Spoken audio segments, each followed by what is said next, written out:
반갑습니다, 여러분. 처음 뵙겠습니다.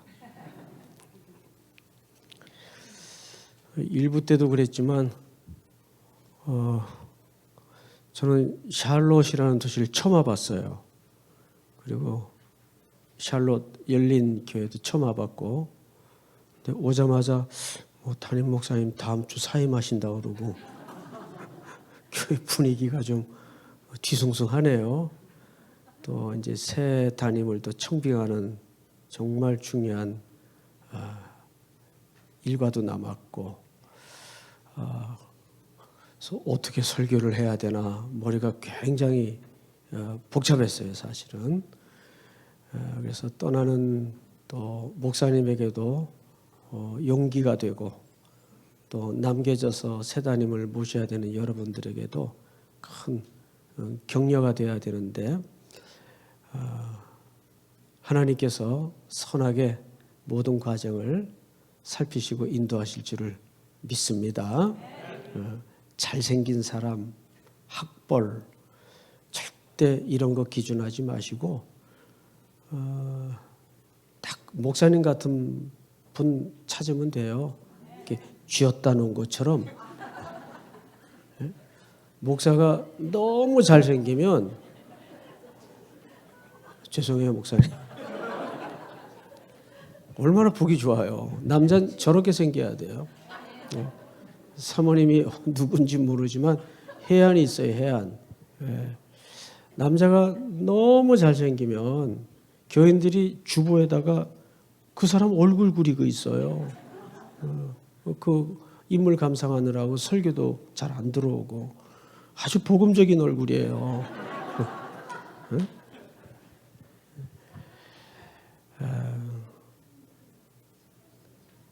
사울을 앞에 세웠지만 하나님의 시선은 달랐어요.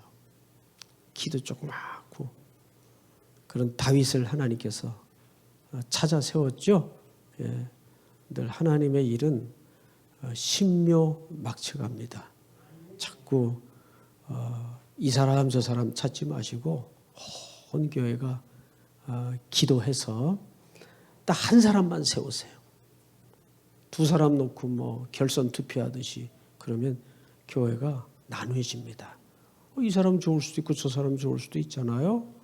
기도해서 딱 한 사람 결정해서 가부 붙이면 돼요. 제가 별창개를 다 하고 가네요. 제가 기도하겠습니다.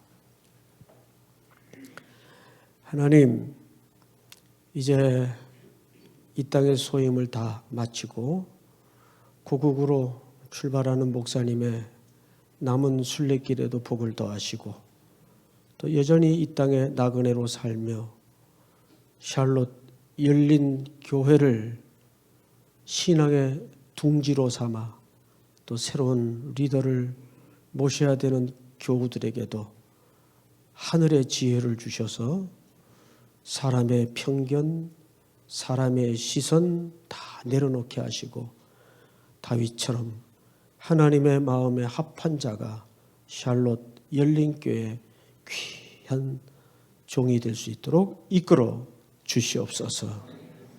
부족하고 연약한 종의 입술을 제어하시고 오늘도 말씀의 저자이신 성령께서 친히 말씀을 열어 주시옵소서. 예수님 이름으로 감사하며 기도드리옵나이다. 아멘. 제가 지금 2주째, 지난주는 필라델피아에서 그 교회 연합 집회를 영생장로교회에서 하고 왔고, 이제 이어서 바로 목을 계속 쓰다 보니까 목소리가 원래 이렇게 듣기 싫지 않았어요. 정말 맑고 깨끗하고, 그런데 목이 좀 상태가 소위 갔습니다 지금. 그래서 제가 좀 톤을 낮춰서 성대를 무리하지 않게, 그리고 다음 주에 이제 또 유년신학교 또 3일 강의 있고, 또 칼빈신학교 가서 강의를 해야 되고, 또 워싱턴 중앙교회 가서 집회를 하고 캐나다로 건너가야 돼요. 우리 교인들이 이런 일정을 알면 우리 청년들이 나를 죽이려고 그럴 거예요. 왜냐하면 쉬라고 시간을 드렸더니 저렇게 다니시면은 진을 다 빼가지고 돌아오실 텐데 이제 걱정하는 차원에서. 그런데 이제 3년 동안 문이 다 닫혀 있었잖아요. 그래서 내년에 갈게 미뤘던 게 이번에 이렇게 한꺼번에 스케줄이 엉키게 됐어요. 저는 사실 오늘 이 교회 오는지도 몰랐어요. 진짜로. 그런데 목사님이 가르쳐 주셔서 아침에 호텔로 숙소로 저를 데리러 오셔서 오늘은 또 다른 교회 가나 보다. 그러니까 그렇게 이제 지금 다니는 중이라 제가 지금 한국은 정확히 지금 12시 40분 한참 잠자는 시간이에요. 한국은. 그래서 제가 정신도 좀 어지러지라고 설교를 하다가 쓸데없는 소리나 헛소리를 해도 저거 시차 때문에 저렇구나 이해를 해 주시기 바랍니다. 오늘 본문은 여러분들에게 그렇게 낯선 본문이 아니에요. 굉장히 익숙한 본문이기도 하고 또 이 본문은 지금까지도 그 신약 학회에서 학자들이 논란이 멈추지 않는 끊이지 않는 본문 중에 하나입니다. 그만큼 본문 자체가 아주 난해해요. 그럼 좀 쉬운 걸 택하지 뭐 멀리까지 와서 이렇게 복잡한 본문을 택했나. 그런데 이제 1부 때도 말씀을 드렸지만 이 본문 속에는 우리가 이 땅에 사실 고향을 떠난 사람들은 이중 나그네 아니에요. 그렇죠? 우린 기본 우리 삶이 나그네고 또 고국을 떠난 것 자체가 나그네고 이중적인 나그네란 말이에요. 이 나그네들 삶 속에 우리가 어떻게 신앙생활을 다시 한번 회복할 것인가. 게다가 한국교회도 그렇지만 지금 이민교회가 다 아직 오프라인으로 회복이 안 되다 보니까 신앙들도 다 늘어지고 피폐해지고 황폐해져서 굉장히 어려움이 많습니다. 그래서 2년 반 동안 저는 우리 청년들 데리고 저희 교회는 청년들이 한 80%예요. 청년들 데리고 일관되게 주창했던 캐치프레이어가 뭐냐면 따라서 합니다. 늘 하던 대로. 뭐 팬데믹이라고 뭐 자르고 안 나오고 그러지 말고 늘 하던 대로. 근데 이 늘 하던 대로가 누구 스타일인지 아세요? 늘 하던 대로. 그렇죠. 예수님 스타일이에요. 예수님이 습관을 쫓아 늘 하시던 대로 어딜 찾으셨어요? 감람원이라는 겟세마네 동산에 들어가십니다. 근데 그 밤이 예수님의 인생에는 이 땅의 마지막 밤이 됐죠. 그런데도 예수님은 별난 일 하지 않으시고 늘 하시던 대로 습관을 쫓아 감람원으로 가시니라. 믿습니까? 근데 여러분 그 습관을 쫓아 늘 하던 대로 이게 쉽지 않습니다. 이걸 보통 우리가 우리말로 일관성이라고 그러죠. 여러분 사람의 일관성을 또 다른 표현으로는 뭐라고도 해요? 성실이라고도 해요. 성실. 그런데 성실은 인간적인 인내나 노력이 아니에요. 여호와의 자비와 긍휼이 무궁하심으로 우리가 진멸되지 아니함이니이다. 이것이 아침마다 새로우니 주의 뭐가 크도소이다. 네, 주의 성실이 크도소이다. 그런데 여러분 하나님이 누구를 향해 성실하시다는 얘기예요? 우리를 위해서, 우리를 향해. 근데 그 성실의 기초가 뭔지 아세요? 성실의 기초? 성실의 기초는 여호와의 자비와 긍휼이에요. 그러니까 사랑하면 대상에 대해서 성실해져요, 불성실해져요? 성실해집디다. 우리 아들놈 보니까. 예? 연애를 시작했는데 얘는 천하에 그렇게 더러운 놈이 없어요. 진짜 안 씻어요. 게다가 얘는 머리가 빠글이 완전 곱슬이래 가지고 파리가 한번 잘못 앉으면 길을 잊어버려요.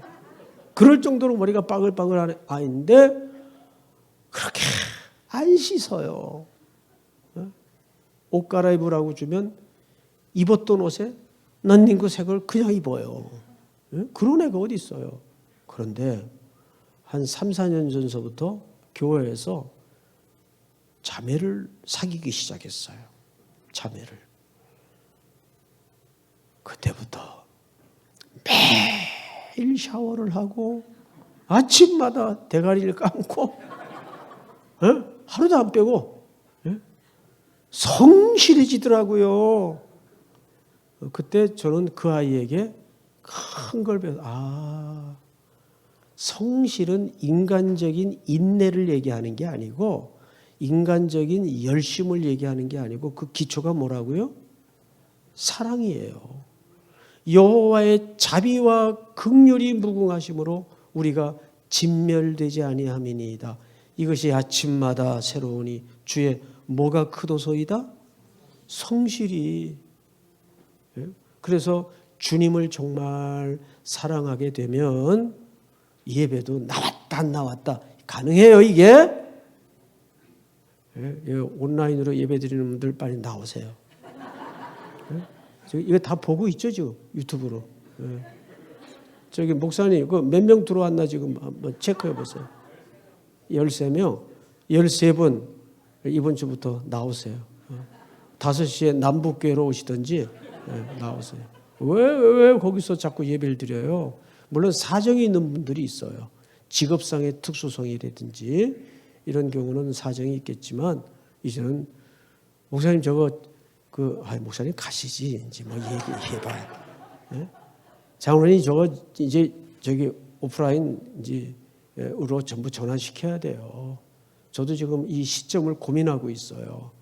저희는 이제 아직 대부분 청년들이다 보니까 아침에 월요일날 출근하면 직장 상사들이 제일 먼저 체크하는 게 뭔지 아세요? 어머니, 너 어제 교회 갔다 왔어? 안 갔다 왔어? 그러면 20대, 30대들이 아직 기장에 자리도 못 잡고 있는 애들인데 눈치가 배요, 안 배요? 눈치 보이죠. 그러니까 온라인으로 예배 드리는 거예요. 직장 때문에. 그런 좀 한국에는 아직 상황이 있어요. 마스크도 아직 자유롭게 벗지 못하고. 아유, 설교를 해야 되는데. 자, 이 본문은 아주 까다로운 본문입니다. 근데 여러분들의 이해를 돕기 위해서 좀 각색을 해서 설명을 좀 드리겠습니다. 돈 많은 회장님이 한 분 계셨어요. 근데 한 몇 년 좀 바깥에 나갔다 올 일이 있어서 이거 벌려놓은 사업체도 많은데 이거 어떡하나 하다가 안 되겠다 싶어가지고 이제 월급 사장을 한 사람 채용을 했습니다. 면접을 봐서 이제 좀 야무지고 경력도 많고 똑똑한 친구 하나를 채용을 해서 자네 내가 나갔다 올 동안에 회사를 좀 잘 경영하면 내 나갔다 와서 섭섭지 않게 해주겠네. 그리고 이제 회장님은 떠났어요. 이제 그 많은 사업체들을 이 월급 사장이 이제 매니지먼트를 했죠. 그 세월은 쏜 살처럼 흘러서 회장님이 돌아왔는데 뭐 이상한 소문이 자꾸 들려요. 그래서 이제 증거를 싹 모았습니다. 보통 교회 같은 데도 보면 소문만 듣고 몇 사람 죽이는 거 간단해요. 근데 제발 그러지 마세요. 그래서 교회 안에 특별히 이 BMW들이 많아요. BMW. 무슨 소리인지 모르죠. 붐, 마우스, 우먼. 약자예요. 폭탄 입을 가진 여자들이 있어요. 응? 그걸 BMW라 그래요. 한국에서 그냥 돌아다니는 얘기예요. 그러니까 뭐 소문만 듣고 말 돌려가지고 몇 사람 간단하게 죽이죠. 근데 이 주인은 그런 사람이 아니었어요. 딱 증거를 수집을 해서 돌아와서 처음으로 공식적으로 월급 사장하고 이제 대면을 했어요. 그동안 자네 별일 없었나? 예, 별일 없었습니다. 잘 다녀오셨습니까? 나야 잘 다녀왔지. 근데 말이지, 내가 돌아와 보니까 이런 좀 불편한 소문이 돌아다니던데 자네 이 부분에 대해서 좀 해명해 줄 수 있겠나? 눈을 쳐다보고 얘기를 하니까 이 월급 사장이 펄쩍 뛰어요.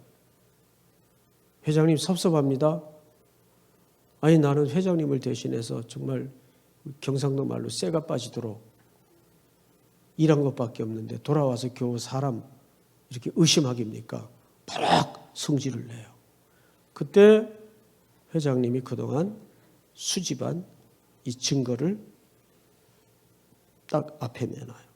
그러면 이 증거에 대해서 설명할 수 있겠나? 그때 고개가 툭 떨어집니다. 죽을 죄를 졌습니다. 살려주십시오. 근데 본인도 이제 잘못을 시인했단 말이에요.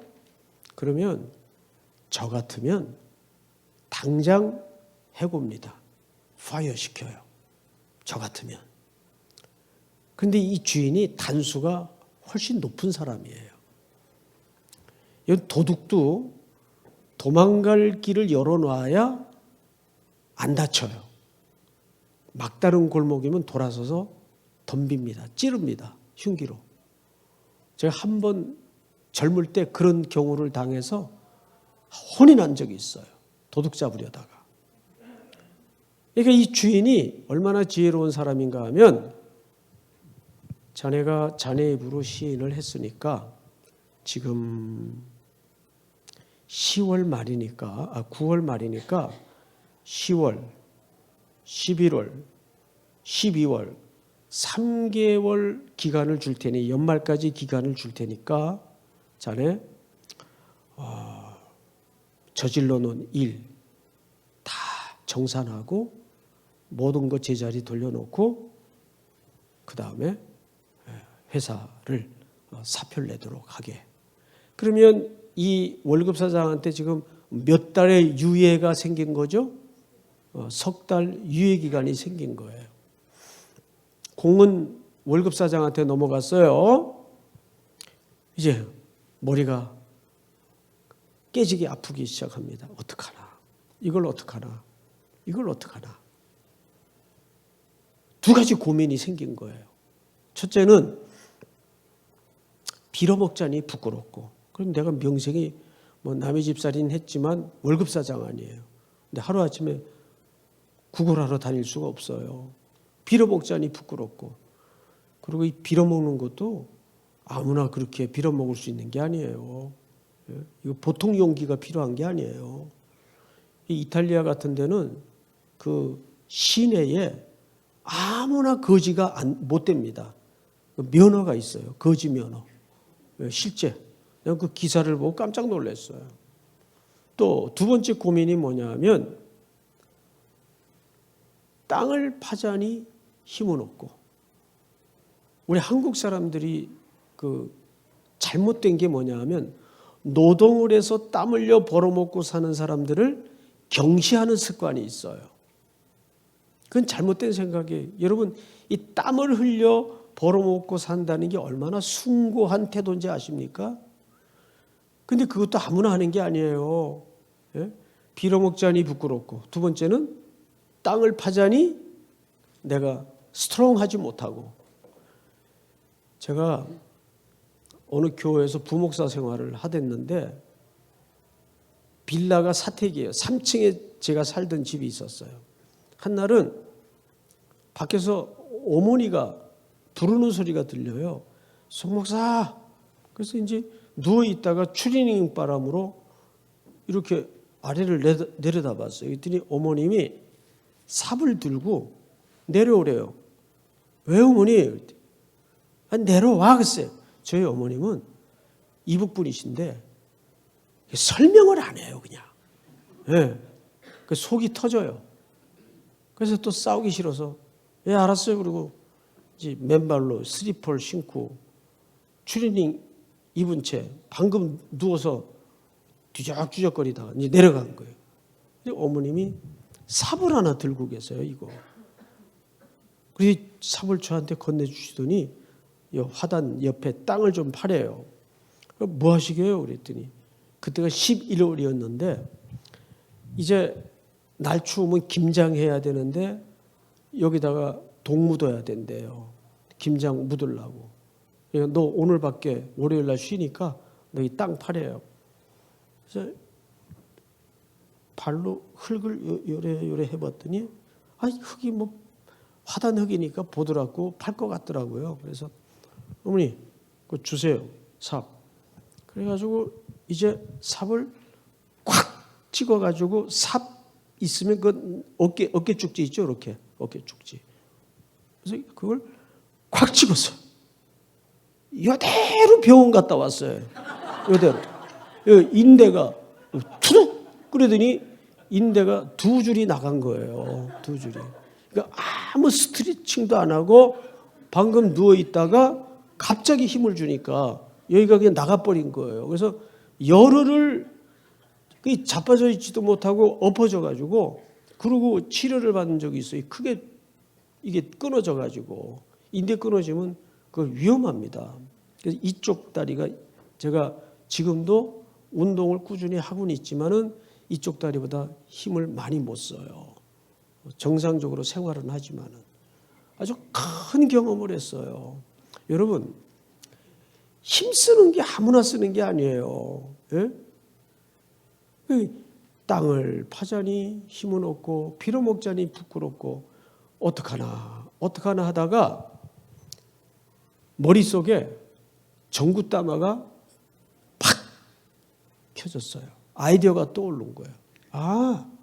그렇게 하면 되겠구나. 그래서 이제 카톡을 열어가지고 단체 창에다가 깨똑 해가지고 다 단체 문자를 보냈어요. 누구한테 보냈는가 하면 우리 회장님 주인한테 돈 빌려간 사람들에게 오늘이 19일이죠. 19일 맞죠? 며칠이요? 18일. 날짜, 서울 자꾸 날짜 생각만 해가지고 18일 오전 11시까지 샬롯 열린교회 본당으로 모이시오. 빚진 사람들에게만 다 문자를 보냈어요. 그러니까 이제 빚쟁이들이 받아들고 이 주인 돌아오셨으니까 이제 빚독촉 하려나 보다 하고 이제 11시에 샬롯 예배당 본당으로 다 모였어요. 예? 그리고 이제 돈 독촉하는 줄 알고 여러분들처럼 지금 우중충한 얼굴로 근심이 가득해가지고 앉았어요. 조금 있다가 문자를 보낸 청지기가 앞에 섰습니다. 월급사장이. 그리고 이제 한 사람씩 물어요. 당신은 우리 주인한테 얼마 갖다 썼습니까? 저 1억 땡겨 썼습니다. 그 빚증서 일로 주시오. 해서 5천으로 깎아주는 거예요. 당신은 우리 주인에게 얼마 갖다 썼습니까? 저는 한 7천 갖다 썼습니다. 그 빚증서 이리 주시오. 4천 깎아주는 거예요. 그러니까 모두들 빚 독촉하는 줄 알고 왔다가 대박이 난 거죠. 다 깎아주었으니까. 그럼 다 이제 집으로 돌아갔어요. 그런데 이 본문이 왜 어려운가 하면 8절 때문에 그렇습니다. 자, 다 같이 8절을 한번 합독해서 같이 읽도록 하겠습니다. 자막 떴네요. 8절 시작.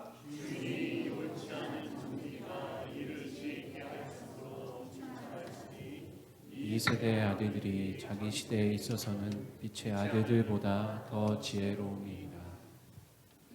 자, 본문을 그대로 둬보세요. 주인이 이 옳지 않은 청지기가 일을 어떻게 했대요? 지혜 있게 했대요. 그래서 뭘 하였으니? 칭찬했대요. 자, 이 자막 걷어도 되겠습니다. 자, 여러분 이제 저를 보세요. 사실 냉정한 팩트는 이건 가중처벌이에요. 오히려 더 주인에게 지금 손해를 끼친 거 아니에요. 그렇죠? 그런데 주인이 이 청지가 일을 어떻게 했다고요? 그게 지혜롭게 한 거예요? 또 그래서 뭘 했다고요? 칭찬을 했대요. 요 대목 때문에 지금까지도 신학자들 간의 논란의 성경 구절 중에 하나입니다. 그래서 여러분들이 이 본문을 너무 신학적으로 접근을 하지 말고 상식선에서 접근할 필요가 있어요. 자, 70년대 우리나라 60%를 찍었던 목요일 수사 드라마가 있어요. 수사반장이라는 드라마가 있어요. 60%, 70%를 찍었어요. 그때 뭐 프로그램이라야 뭐 다른 게 볼 게 없었어요.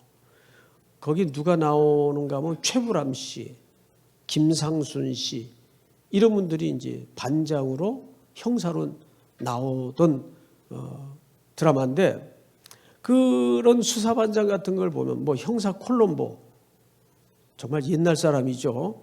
보면 거기에 나오는 범죄하는 범인들이 머리가 좋습니까? 나쁩니까? 거의 천재예요. 그리고 그들이 작전을 꾸며서 범죄를 저지르는 걸 보면 기가 막혀요? 기가 막히지 않아요? 기가 막히죠. 그러면 우리가 듣다가 그 보다가 뭐라 그래요? 이야, 탐복을 해요. 기가 막히다. 저 머리 가지고 벌어먹을 생각을 하면 좋을 텐데 그렇게 얘기하죠. 그러면 우리가 탐복을 하는 것은 그 사람의 행동을 동의하는 겁니까? 꾀를 칭찬하는 겁니까? 그렇죠. 그걸 분리해서 생각을 해야 돼요.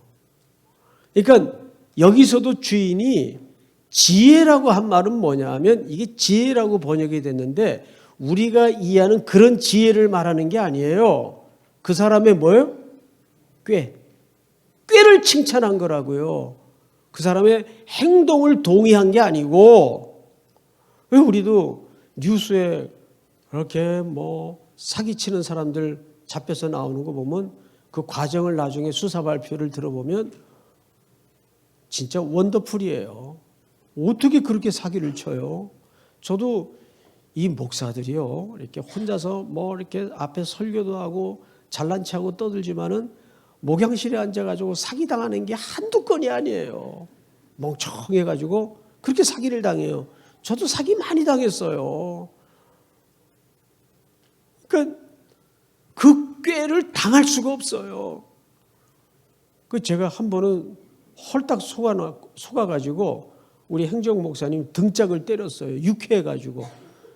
야, 박 목사 어떻게 속아도 이렇게 속냐?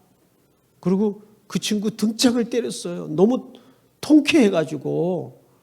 그러니까 그게 제가 그 사람의 사기성 있는 행동에 동의한 게 아니라 뭐에 동의가 된 거예요? 꽤 감탄을 한 거예요. 그러니까 여기서도 이 불의한 청지기가 일을 지혜롭게 했다는 말은 꾀가 있게 했다 그 말이에요. 그래서 그걸 칭찬한 거라고요. 행동을 동의한 게 아니에요. 그러면 그 다음 단계로 들어가서 과연 주인은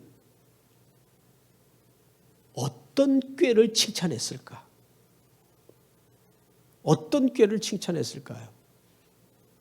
제가 여러분들에게 질문으로 답을 유도해 보도록 하겠습니다. 첫 번째 질문이에요. 첫 번째, 그 불의한 청지기는 자기 주인에게 빚진 사람을 전부 오라 그래가지고 불러다가 일일이 전원에게 빚을 다 탕감해 줬어요. 몇 프로씩. 왜 그럴 수 있었을까요? 어떻게 그럴 수 있었을까요? 우리 차영대원들만 대답해 보세요. 어떻게 그럴 수 있었을까요? 불의한 청지기는? 네? 슈슈슈 그러지 마시고 정확하게. 우리 지휘 선생님. 전도사님이세요? 목사님이세요? 집사님이세요? 한번 왜 이 불의한 청지기는 그렇게 탕감을 해줄 수 있었을까요? 잘 모르겠어요. 그 옆에 우리 자매님, 응? 눈이 아름다운 자매님, 왜 그렇게 탕감해 줄 수 있었을까요? 예, 따라서 하세요. 여기만 따라서 하세요. 어차피 내 거 아니니까. 맞아요, 틀려요? 어차피 내 거 아니잖아요. 예? 이게 키예요. 근데 그때까지는 누구 것처럼 썼어요? 자기 것처럼 썼어요. 이제 이 사람에게는 몇 달만 남겨져 있죠? 그제야 정신이 드는 거예요. 이거 내 거 아니지? 내 거 아니니까. 여러분, 만약에 그 돈이 우리 형제님 돈 같았으면 그 살점이 떨어져 나가는 것 같아서 그렇게 깎아줄 수 있어요. 그 돈을 벌려고 이 이민 땅에서 얼마나 고생했는데 그렇게 탕감해 줄 수 있어요? 못하죠. 그런데 이 불의한 청지기가 그럴 수 있었던 것은 요점은 하나예요. 내 거 아니잖아요. 내 거 아니니까 그럴 수 있는 거예요. 근데 그 의식이 언제 돌아왔냐 그 말이에요. 해고 통보를 받고서야 그 인식이 들어온 겁니다. 제가 일부 때도 말씀을 드렸는데 저희 때는요, 교인들 장례가 나면 교인들 염을 목회자들이 다 해요. 그래서 제가 30대 때부터 수백 명의 수의를 입혀봤어요. 어린애, 여자, 남자, 높은 자, 낮은 자, 젊은이, 연세가 드신 어르신들 많은 분들 수의를 입혀봤어요. 그래서 깨끗이 알코올로 닦고 수의를 입혀서 결관 딱 하면 천하 불효자식도 그 앞에서 문을 열어요. 그래서 장례식은 가장 복음 전하기 최고의 찬스입니다. 누구도 죽음 앞에 인생을 엄숙히 생각 안 하는 인생은 없어요. 그때 복음이 가장 들어가기 쉬운 타이밍이란 말이에요. 그래서 저를 가르쳐 주시던 은사님은 이런 얘기를 해요. 교회 장례가 나면 가난한 가정이든 잘 사는 가정이든 똑같이 나라 국장 치르듯 장례를 치러라 그래요. 국장 치르듯. 왜?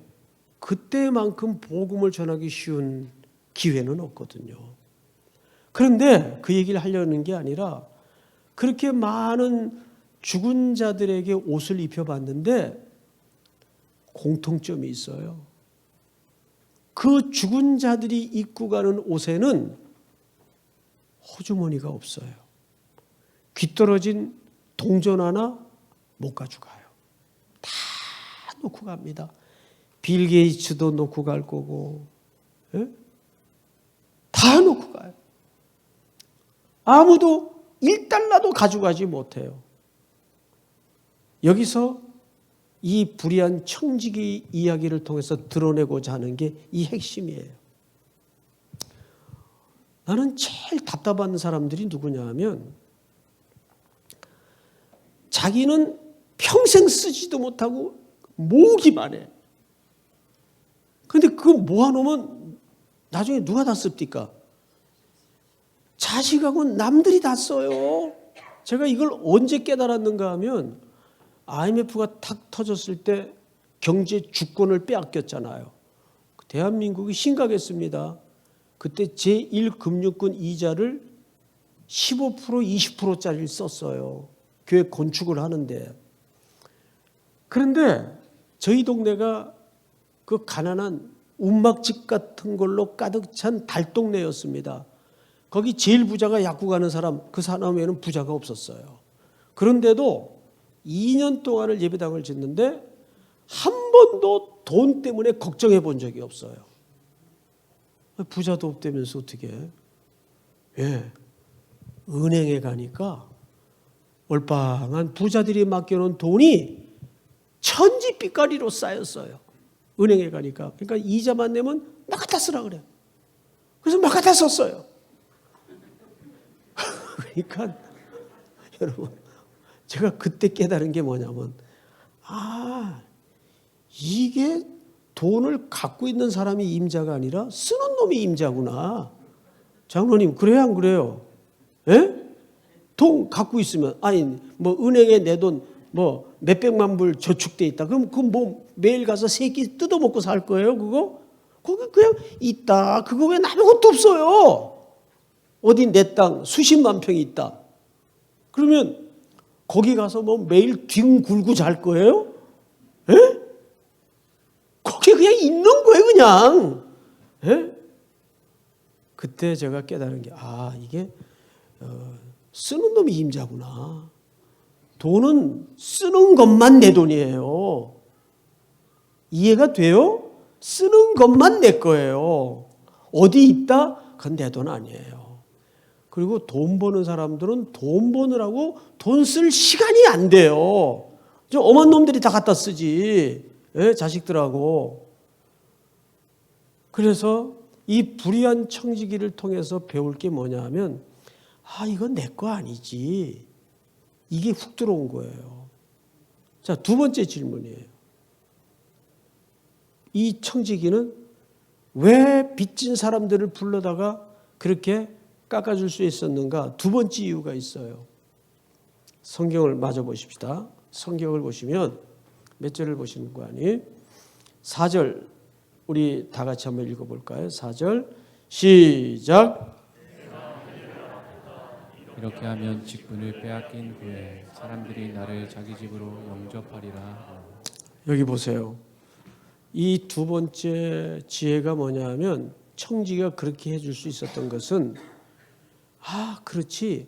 내가 이렇게 해주면 여기서 쫓겨난 다음에 그 많은 은혜를 입은 사람들 중에 그래도 누구든지 한 명은 나를 받아주겠지. 뭘 준비했다는 얘기예요? 쫓겨난 다음을 준비했다는 얘기예요. 근데 우리는 이 땅에서 천년 만년 영원히 살 것처럼 살잖아요. 쫓겨난 next 다음을 준비했다고요. 여러분 이 땅에서 살면 우리 어른들 표현으로 이빠이 몇 년 살 것 같아요. 요즘 100세 시대, 100세 산다고 합시다. 그걸로 끝나는 거 아니에요. 한 번은 제가 그 뽀빠이 이상용 씨 쇼를 보는데 그분이 뭐 인터뷰를 잘하세요. 어느 시골 마을 다니면서 장수촌에 들어가서 100몇 살, 110 몇 살인가 할아버지 인터뷰를 했어요. 인터뷰를 하는 가운데 뭐 동생들이 107살 이래요. 예? 그러니까 그 마을은 엄청 오래 사는 마을이에요. 뭐 물이 좋은지 어쨌는지. 그게 이제 이상용 씨가 그 제일 최고령 할아버지에게 여쭤본 거예요. 예, 할아버지 이렇게 장수하도록 비결이 뭡니까? 이걸 첫 번째 물었고, 그리고 그 인생에 수많은 그 스트레스들이 있었을 텐데 그걸 어떻게 다 견뎠습니까? 그랬더니 그 할아버지가 기가 막힌 얘기를 해요.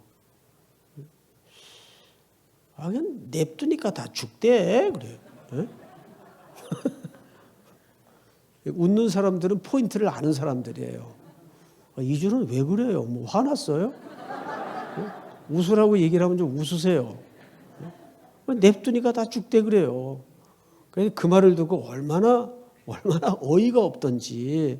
근데 그게 얼마나 중요한 얘기입니까? 여러분, 우리는 이 땅에서 영원히 못 살아요. 그래서 다음 갈 곳을 이 땅에 주어진 임무와 직분의 기간 동안 어떻게 준비하는가. 그게 오늘 두 가지 지혜예요. 첫 번째 지혜는 뭐예요? 첫 번째 지혜는 꾀가 아니라,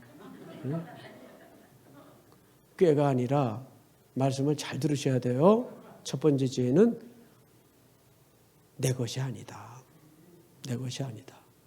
여러분 살아계시는 동안 맛있는 것도 드시고 선한 일에도 많이 사용하시고, 우리 임재가 지금 돈이 많이 필요하다는데 저도 돌아가서 좀 도울게요. 그러니까 저런 선한 사역을 우리가 해야 될 거 아니겠어요? 그리고 두 번째 지혜가 뭐예요? 다음 갈 곳을 준비했다는 거예요. 언제? 아직 임기가 남아있는 동안. 믿습니까? 자, 그러면 1부 때는 시간에 쫓겨서 하지 못했던 본문 해석이 진짜 중요한 게 하나 남았어요. 1부 때 참석하셨던 분 손 들어보세요. 몇 분 계시네요, 그래도. 그러면 이 에피소드가, 불의한 청지기라는 에피소드가 여러분 왜 하게 되었는가를 아셔야 돼요. 예수님께서 왜, 그리고 누구에게 했는가. 이 성경이 쓰여지던 1세기 상황으로 돌아가서 이 이야기가 왜 하게 되었고 첫 번째 독자가 청중이 누구냐를 봐야 돼요. 자, 1절을 보십시다. 1절. 1절을 보시면 또한 제자들에게 이르시되, 그러니까 이 에피소드는 누구에게 한 얘기예요? 제자. 제자는 오늘날 뭐의 모판입니까? 교회 공동체의 모판 아니에요. 그러니까 이 얘기는 안 믿는 불신자들이 대상이 아니고 예수님의 제자들, 예수님의 교회에 하는 얘기예요. 예? 제자들에게 이르시되, 어떤 부자에게 청지기가 있는데 그가 주인의 소유를 뭐 한다는 말이, 낭비한다는 말이 들렸어요. 저 낭비라는 말에 대한 문제 때문에 이 이야기가 시작이 되었구나. 자, 그러면 본문을 거둬도 되겠습니다. 우리 찬양대원들, 낭비가 뭐예요? 낭비. 낭비가 무슨 뜻이에요? 낭비. 어머님 뭐라고요? 안 사도 되는 걸 사는 거. 그게 이제 상식선에서 낭비죠. 그것도 틀린 말씀 아니에요. 우리 찬양대원들, 시간 가는데 그냥 혼자 하지 뭘 자꾸 저렇게 묻냐. 우리 형제님 얘기해 보세요. 낭비가 뭐예요? 형제가 생각하는 낭비의 정의.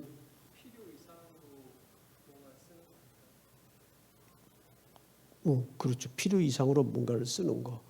자, 우리 형제님 빨리 신명기 1장을 찾아보세요. 성경 갖고 왔어요? 저렇게 닫아놓은 거 봐죠, 성경을. 응? 열린교회 찬양대 지휘자가 닫아놓으면 어떻게 해요? 신명기 1장. 자, 그 옆에 자매님도 빨리 찾아주세요. 구약성경.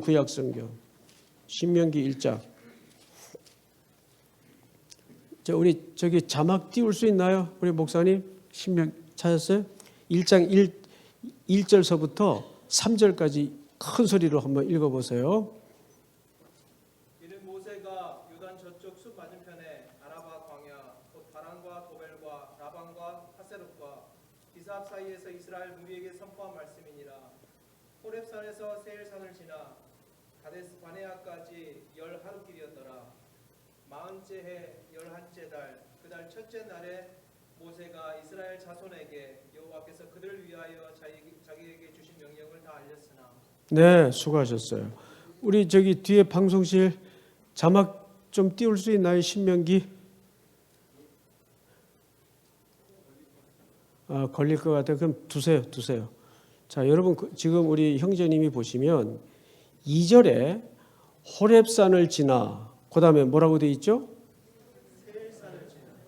세일산을 지나 가데스 바네아까지 며칠 길이에요?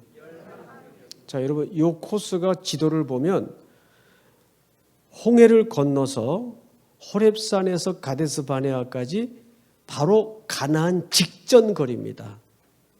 가나안 직선 거리인데 이렇게만 가면, 자 여기 떴죠? 2절을 보세요. 호렙산에서 세일산을 지나 가데스 바네아까지 며칠 길입니까? 11일이면 들어가는 길이에요. 그런데 그 다음 절에 40째 해 11째 달, 그러면 10하루면 들어갈 길을 며칠 만에 갔다는 얘기가 됩니까? 40년. 자, 그러면 우리 형제님 생각해 보세요. 지금 말한 그 내용이 나오나 안 나오나. 10하루 걸리면 들어갈 길을 40년 돌아다닌 걸 뭐라 그래요? 그게 낭비예요. 뭔 소리인지 알겠어요? 그게 낭비예요. 제일 무서운 게 세월을 낭비하는 거예요. 10하루면 들어갈 길을 며칠 돌아다녔다고요? 40년. 그 옆에 자매님. 왜 40년 돌아다녔어요? 10하루면 들어갈 수 있는 길을. 옳지. 여기에는 순종의 문제가 반드시 걸립니다. 여러분 광야 40년 궤적을 한번 뒤져보세요. 성경을 출애굽기와 신명기 민수기서를 한번 훑어보라고요. 거기 전부 이스라엘 백성들의 불순종의 히스토리예요. 그들은 급하면 먹을 것 주세요. 살려주세요. 떡을 주세요. 그런데 좀 살만하고 콧구멍으로 숨 쉴만하면 빠꾸음하면 지멋대로 또 말 안 듣고 불순종하고 제 갈 길로 가고 그래요. 급하면 또 주여 나를 살려주세요. 이러느라고 몇 년 걸렸다고요? 40년. 며칠 길이면 되는데 10하루 길이면 되는데 그걸 낭비라 그래요. 그거를. 결국 이 본문의 핵심은 우리가 내가 주인 되었던 모든 삶의 영역에서, 제가 이런 사람 봤어요. 이게 뭔지 문화적 차이는 좀 있긴 하지만 그래도 감안하고 들으십시오. 우리가 신앙의 그 밑바닥이 언제 드러나냐 하면 취업할 때, 그리고 결혼할 때 밑바닥이 다 드러나요. 미혼 시절에는 난 죽어도 믿는 사람하고 결혼한다 이래요. 다. 우리 교회 자매들도. 에? 그런데 미팅을 나갔는데 상대방이 대기업 임원에 뭐 외제차 타고 다니고 집안이 장난이 아니야. 빵빵해요. 또 그 부모를 만나보니까 정말 사람들이 좋아요. 그런데 절의 찬양대 대원들이에요. 근데 싫어. 미국 오기 전에 어느 목사님 가정에 절에도 그 찬양대가 있어요, 여러분. 참불가라고 있어요. 그래서 내가 그 목사 보고, 야, 너 미쳤냐? 어떻게 목사 집에 딸을 믿지도 않는 배우자에게 그 시댁은 참불가 대원들인데 거기다가 시집을 보내야 했더니 뭐라 그러냐면, 형님 그래도 성품이 왔답니다. 정말 성품이 좋습니다. 이런, 이게 우리 신앙의 현실이에요. 예?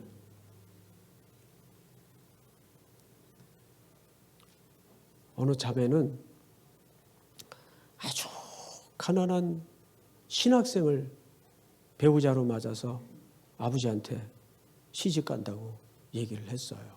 아버지가 고대 법대 나온 분인데 이거 믿지도 않는 아버지가 발칵 뒤집혔죠. 너 미쳤니? 뭐 신랑 직업이 뭐라고? 무슨 강도? 그때 그 신학생이 강도사였어요. 강도사. 그니 믿지 않는 아버지가 그게 뭐 하는 건지 알 게 뭐예요. 에? 그러니까 그 강도사는 게다가 이 학생하고 나이가 10살 차이예요. 예? 10살 차이인데다가 그때 그 배우자가 23살 어린 나이에 노총각에 과부집 장남에 집은 빚더미에 어릴 때부터 빗속으로 빚 가운데로 걸어갔대요. 그 집은 어릴 때부터. 그런 사정을 다 알고 있는 그 이제 자매 집에서 결혼을 저같아도 못하죠. 어떻게 그런 집에 시집을 보내겠어요. 생태 같은 딸을. 내일 약혼인데 그 아버지가 딸을 방으로 조용히 불러가지고 그랬대요. 얘 연희야. 그 자매 이름이 연희예요. 얘 연희야. 이 모든 것은 아빠가 책임질 테니까 없던 걸로 하자. 이거 없자. 업사이드 다운 하자. 그때 그 자매가 기가 막힌 얘기를 했어요. 자매님들 잘 들으세요. 아빠, 내 인생은 아빠가 책임지는 것도 아니고 그 강도사님이 책임지는 것도 아니에요. 그럼 누가 책임지냐? 하나님이 책임지세요. 시집 갈 때 밑바닥이 드러난다니까요. 그래서 그 다음 날 약혼식을 했어요. 이게 저예요, 저.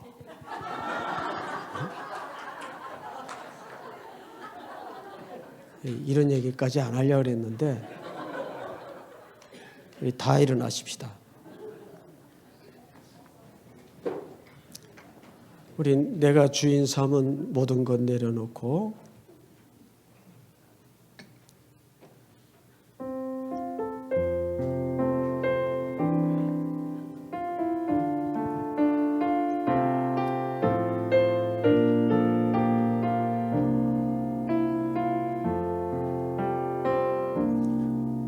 내가 주인 삼은 모든 것 내려놓고 내 주 대신 주 앞에 나가 내가 사랑했던 모든 것 내려놓고 주님만 사랑해 내가 주인 삼은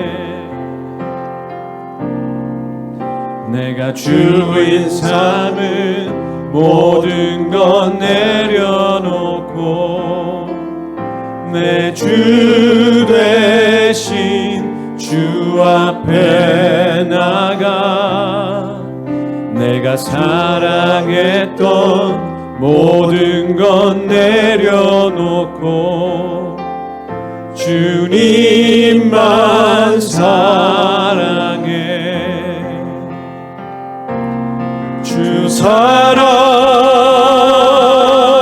거친 풍랑에도 깊은 바다처럼 나를 잠잠케 해 주 사랑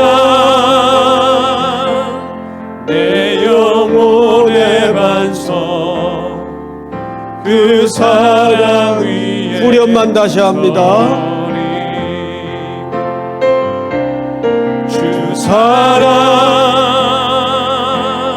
거친 풍랑에도 깊은 바다처럼 나를 잠잠케 해 주 사랑 내 영혼의 반석 내 영혼의 반석 그 사랑 위에 서리 우리 다 같이 서신 채로 한번 머리 숙여 기도합니다. 오늘 주신 말씀처럼 하나님이 내게 맡긴 것뿐이지 내가 아닙니다. 남기지 말고 주의 선한 역사를 위해서 순종하는 청지기가 되기를 바랍니다.